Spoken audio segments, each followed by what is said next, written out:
So I know the first thing on everyone's mind is what specs the new Switch is packing.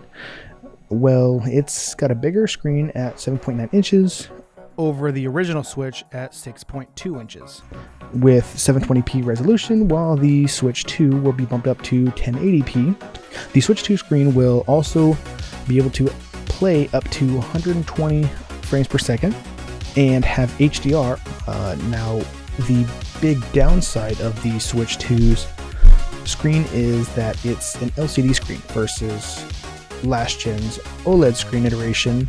Now, some of the other good things about the Switch is that the Joy-Cons are bigger, meaning that they can finally fit in the hands of adults who also like to play games.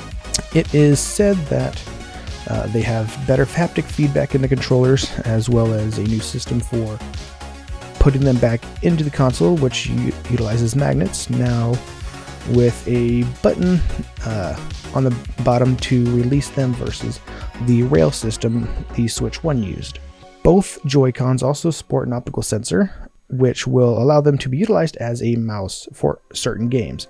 The Switch also has a new stand that is a little more robust and goes along the back. It also now has a second USB-C port on the top of the Switch for charging in tabletop mode or for some accessories, which I will get into later.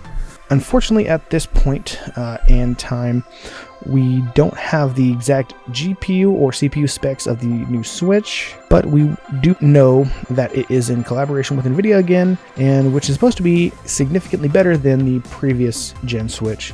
We do know that it is powerful enough now to run games like Cyberpunk 2077, Elden Ring, the new Mario Kart World, and a few other games with good quality graphics and even ray tracing. Now, due to the Switch 2 being able to play higher end games, they'll need more storage, which Nintendo so graciously provided with 256 gigabytes of internal storage, as well as a micro SD card slot, which will be only utilized for micro SD express cards and goes up to the max capacity of 2 terabytes. Now, the new dock allows you to plug into a 4K TV as well as play up to 120 frames per second. The dock also has a cooling fan to keep the Switch 2 cooled while docked.